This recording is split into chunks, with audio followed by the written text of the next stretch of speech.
मैं आपका दोस्त रजत शर्मा स्वागत करता हूं अपने YouTube चैनल सीखो कुछ नया में।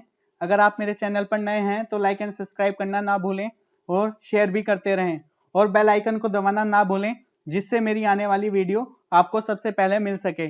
मैं डेली आपको इकोनॉमिक्स के टॉपिक्स कराऊंगा। ठीक है, आज का टॉपिक क्या होगा? हमारा बैंकिंग सेक्टर होगा। बैंकिंग में आरबीआई होगा। आरबीआई में क्या क्या होता है, कैसे कैसे करते हैं। ठीक है, आरबीआई क्या था, बनने से पहले उसे कौन रेगुलेट करता था। ठीक है, मैं आपको बताना चाहूंगा, इतना पूछा नहीं जाता वैसे। ठीक है, एक बात बताना चाहूंगा, आरबीआई बनने से पहले जो भी बैंकिंग सिस्टम था उसे रेगुलेटिंग जो है था इंपीरियल बैंक ऑफ इंडिया 1921 में बना था। वो रेगुलेटिंग करता था आरबीआई बनने से पहले। अब देखते हैं स्लाइड में क्या क्या चीजें आपको इंपॉर्टेंट्स है, वो मैं आपको बताऊंगा। ठीक है, इकोनॉमिक्स में आरबीआई में देखते हैं स्लाइड में। रॉयल कमीशन को हिल्टन यंग कमीशन के रूप में भी जाना जाता है। ठीक है, भारत में रॉयल कमीशन को हिल्टन यंग कमीशन के रूप में भी जाना जाता है, जिसकी स्थापना 1920 में ब्रिटिश सरकार द्वारा की गई थी। ठीक है, रॉयल कमीशन को भी हिल्टन यंग कमीशन के रूप में जाना जाता है, जिसकी स्थापना 1920 में ब्रिटिश सरकार द्वारा की गई थी। Royal commission on India currency and finance, also known as Hilton Young commission, was set up by British government of India in 1920। ठीक है, और इसी को जो है 1926 में इस आयोग ने देश में एक केंद्र बैंक बनाने की सिफारिश की। ठीक है, रॉयल कमीशन ने 1926 में आयोग ने देश में एक केंद्र बैंक बनाने की सिफारिश की। इन 1926 this commission has recommended the creation of the central bank in the country. ठीक है, सिफारिश किसकी की थी? केंद्र बैंक बनाने की। कब? 1926 में। किसने? रॉयल कमीशन या Hilton Young commission? Hilton Young commission ने। ठीक है, प्रारंभ में आरबीआई का केंद्र कार्यालय कलकत्ता में था। ठीक है, 1935 में जब हमारी आरबीआई बनी थी, स्थापना हुई थी 1935 में। कब हुई थी स्थापना? 1935 में। उसका कार्यालय कहां था? कोलकाता में। कोलकाता में स्थापित किया गया था, लेकिन स्थायी रूप से 1937 में मुंबई चला गया था। ठीक है, 1937 में मुंबई स्थापित हो गया था। 1937 में मुंबई स्थापित हो गया था। Initially central office of RBI was established in Kolkata but permanently moved to Mumbai in 1937। ठीक है, रिजर्व बैंक ऑफ इंडिया, स्थापना कब हुई थी रिजर्व बैंक ऑफ इंडिया की? 1 अप्रैल 1935। 1 अप्रैल 1935 कब हुई थी? 1 अप्रैल 1935। एक्ट कौन सा था हमारा? RBI act 1934। ये बहुत पूछे जाते हैं क्वेश्चंस। ठीक है, ये मैंने स्लाइड्स में एक ही कर दिया है। ठीक है, ये सारे क्वेश्चंस पूछे जाते हैं, इन्हें एकदम याद कर लेना। स्थापना कब हुई थी? 1 अप्रैल 1935। आरबीआई एक्ट कौन सा अधिनियम था? RBI act 1934। ठीक है, हिल्टन यंग कमीशन कब बना था? 1920। किसने बनाया था? ब्रिटिश गवर्नमेंट ने। इसकी सिफारिश कब दी गई थी? 1926। हिल्टन यंग कमीशन की सिफारिश कब लगी थी? 1926। मुंबई से पहले हेडक्वार्टर कहां था? हेडक्वार्टर कहां था? कोलकाता। 1935 में हेडक्वार्टर कोलकाता था। 1937 में हेडक्वार्टर मुंबई आ गया। कहां आ गया? मुंबई। मुंबई मुंबई। गवर्नर 1935 में ऑसवर्नर स्मिथ थे। नेशनलाइजेशन कब हुआ था हमारा आरबीआई का? रिजर्व बैंक ऑफ इंडिया का 1 जनवरी 1949। कब हुआ था? 1 जनवरी 1949, 1 जनवरी 1949। गवर्नर, जब हमारा नेशनलाइजेशन हो गया था तो उस टाइम हमारे गवर्नर थे, ठीक है, उनका नाम क्या है? CD Deshmukh.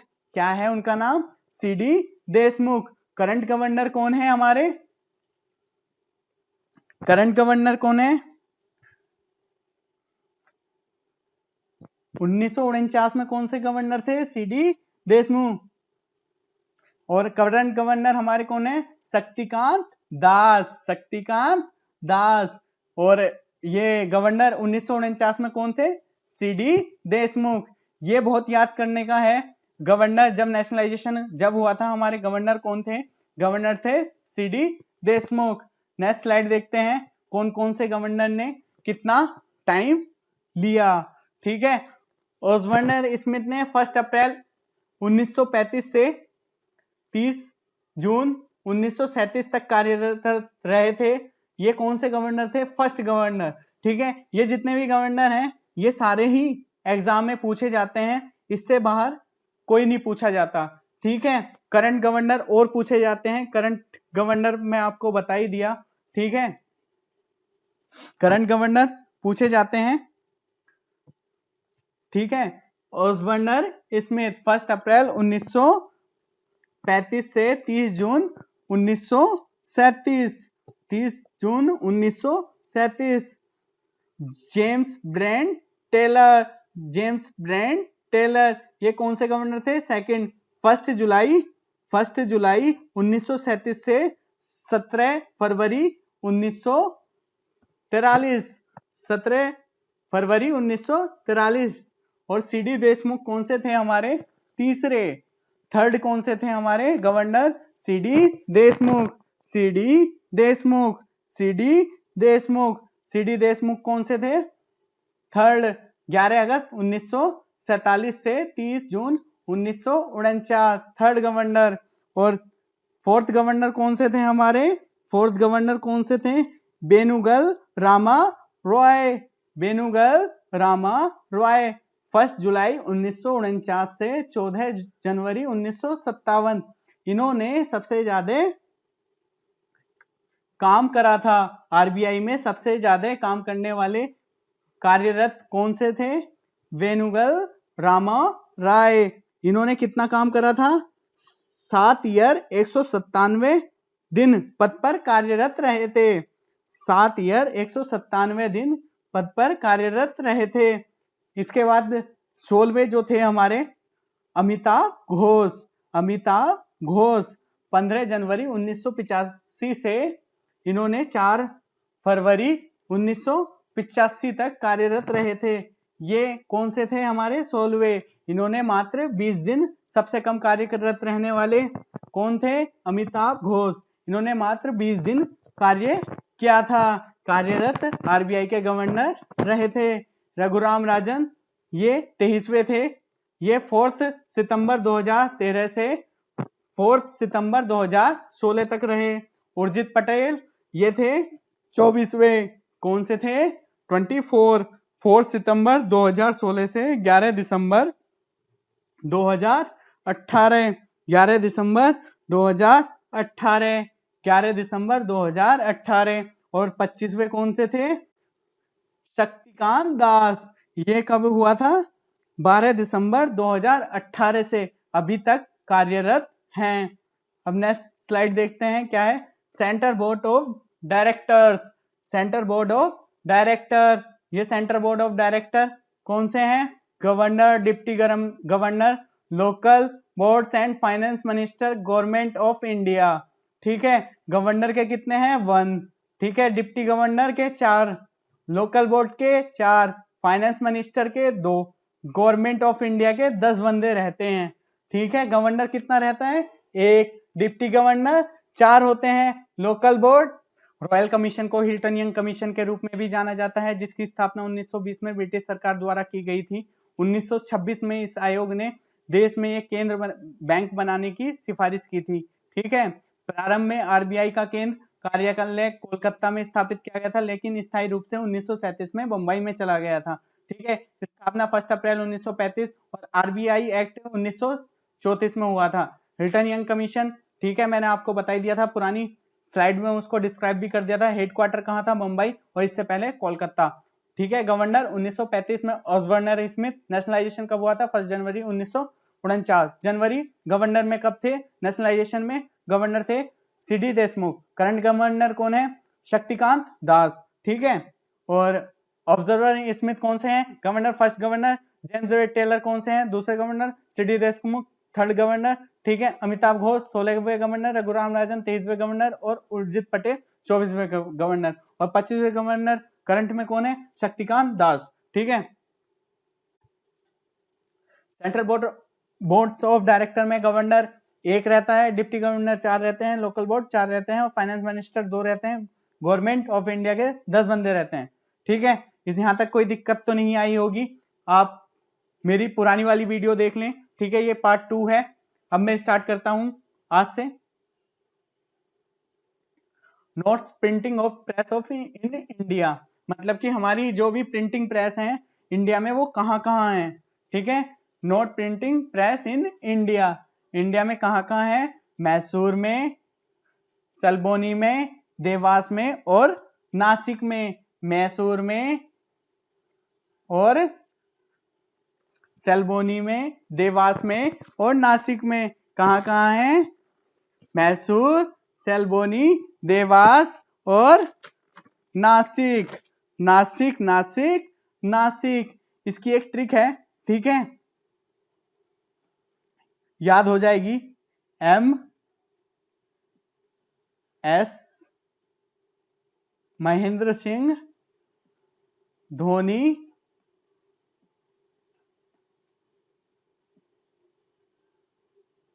Number, Mahendra Singh Dhoni number, Mahendra Singh Dhoni number. Mahendra, M से मैसूर, S से सेमलोनी और D से देवास, N से नासिक, ठीक है। यहां तक कोई दिक्कत नहीं हुई होगी। MSDN, ठीक है, MSDN इसकी शॉर्ट ट्रिक है याद रखने की। नोट प्रिंटिंग प्रेस कहां कहां है? MSDS, MSDS, मैसूर, सलबोनी, देवास और नासिक, ठीक है। 1 रुपीज का नोट, ठीक है। 1 रुपीज के नोट पर सिग्नेचर हुए हैं। ये किसके सिग्नेचर हैं? वित्तीय सचिव के। 1 रुपीज के नोट पर किसके सिग्नेचर होते हैं? वित्तीय सचिव के, फाइनेंस सेक्रेटरी के, ठीक है। इसे क्या बोलते हैं? Finance secretary. आप पिक में देख रहे होंगे, फाइनेंस सेक्रेटरी, वित्तीय सचिव। और इसका साइज क्या होता है? 1.97 इंटू 6.3 cms, ठीक है। और पेपर मेड ऑफ 100% कॉटन, ये जो बना हुआ होता है 100% कॉटन से, ठीक है। और इसकी नोट की थिकनेस जो होती है 110 माइक्रोन थिक, ठीक है। वेट कितना होता है? 90 ग्राम पर स्क्वायर मीटर, ग्राम पर स्क्वायर मीटर, ठीक है। 1 रुपीज में जब, मतलब कि इसमें से जो भी क्वेश्चन आएगा वो यही पूछेगा सिग्नेचर किसके होते हैं, ठीक है। ये मैं आपको एक बताने के रूप में कभी कभी पूछ लेता है, बाकी पूछता नहीं है, ठीक है। सिग्नेचर किसके होते हैं यही पूछता है, फाइनेंस सेक्रेटरी के, ठीक है। दूसरा देखते हैं क्या है, ये रुपीस का सिंबल है, ठीक है। सिंबल क्या है? रुपीस का सिंबल। ये किसने दिया था? उदय कुमार ने। उदय कुमार ने भारत रुपए का चिन्ह को अभिकल्पक किया था। ये कहाँ के थे उदय कुमार? ये चेन्नई तमिलनाडु के निवासी थे। कहाँ के थे? चेन्नई तमिलनाडु के निवासी थे। अब कहाँ पे हैं ये? करंट में IIT गुवाहाटी में असिस्टेंट प्रोफेसर हैं। इन्होंने कहाँ से पढ़ाई करी थी? IIT बम्बई से। इन्होंने कहाँ से पढ़ाई करी थी? IIT बम्बई से। इनका नाम क्या था? उदय कुमार, ठीक है। ये कहाँ के थे? चेन्नई तमिलनाडु के निवासी थे। अभी इस टाइम कहाँ पे हैं? IIT गुवाहाटी में असिस्टेंट प्रोफेसर हैं।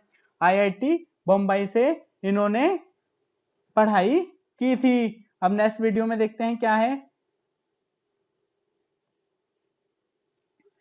Main function of RBI, main function of RBI, maker of monetary policy, monetary policy को कम करना या बढ़ाने का काम करता है। Monetary policy, maker of monetary policy, issue of currency, currency को इशू करने का काम करता है, करेंसी को इशू करने का काम करता है। मौद्रिक नीति, मौद्रिक नीति, मॉनेटरी पॉलिसी, मौद्रिक नीति, ठीक है। Bankers to the government, banker का, banker to the government, bankers bank क्या है? RBI, banker to the government RBI, ठीक है। Issue of the currency RBI, ठीक है। मेन फंक्शन ये हैं RBI के, ठीक है। बैंकर्स बैंक 32 बार पूछा जा चुका है ये।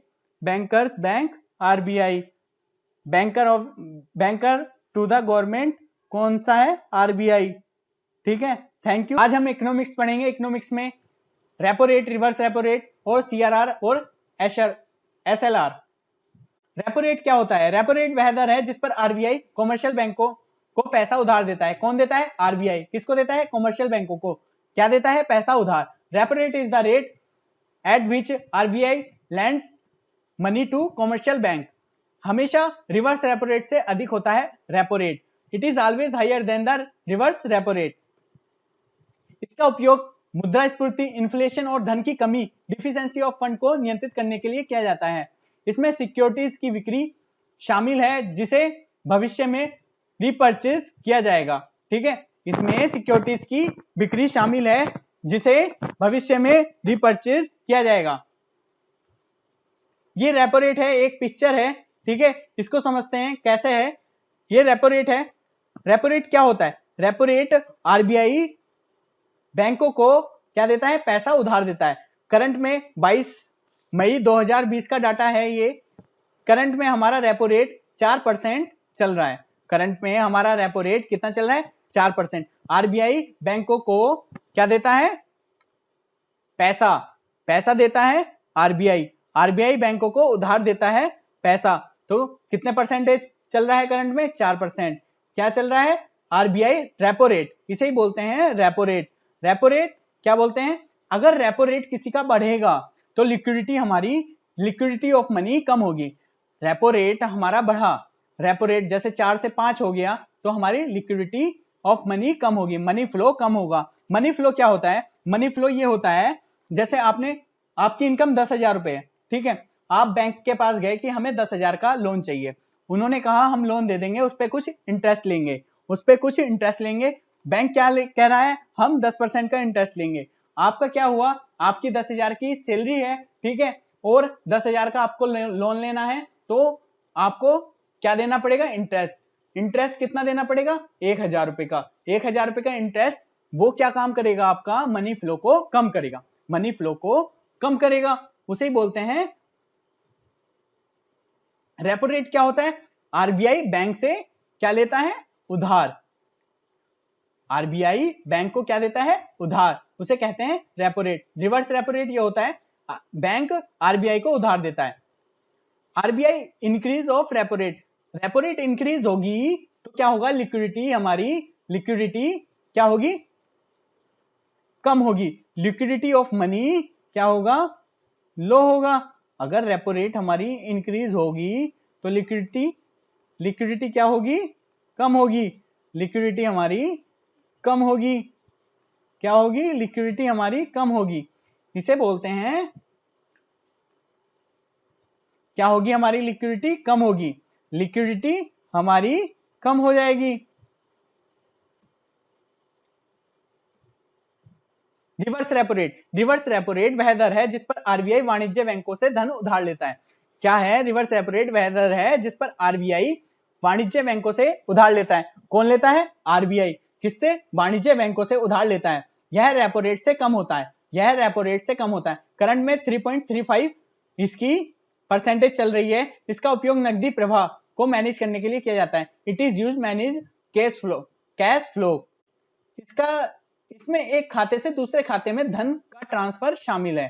ठीक है, एक खाते से दूसरे खाते में धन का ट्रांसफर शामिल है।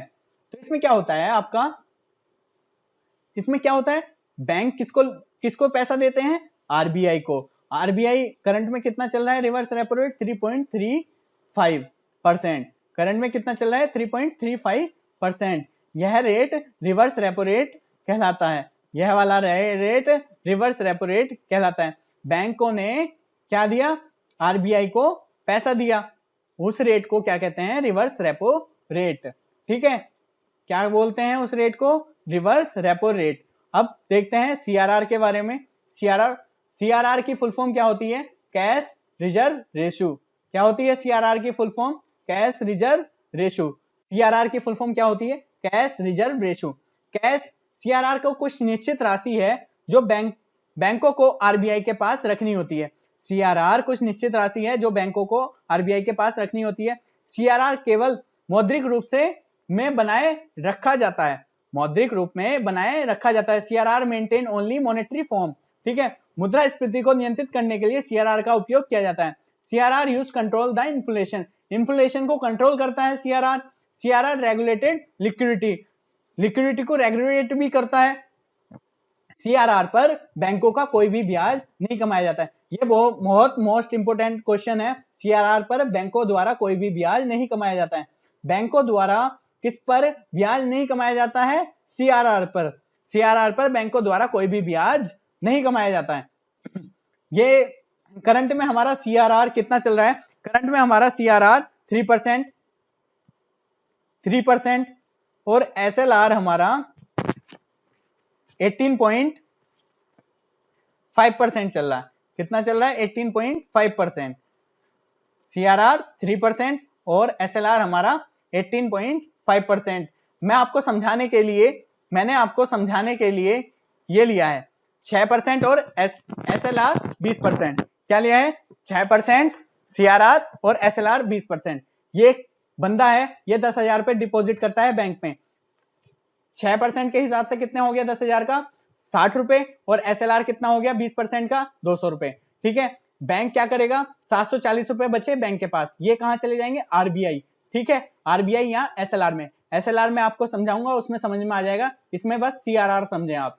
सीआरआर कहां करते हैं, आरबीआई को। आरबीआई कहां चला जाएगा, सीआरआर आरबीआई में। ये 740 रुपए जो बचे distribute as individual and corporate loan, ये लोन में चले जाते हैं। Statutory liquidity of ratio, statutory liquidity ratio SLR, बैंकों के पास जमा का अनुपात जो उन्हें अपने पास रखना होता है। बैंकों को कुछ पैसा अपने पास रखना होता है, उसे बोलते हैं एसएलआर।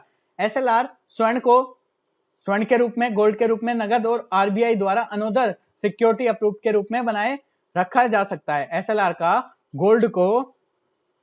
को गोल्ड एवं नगद और आरबीआई द्वारा अदर सिक्योरिटी अप्रूव्ड के रूप में बनाए रखा जा सकता है।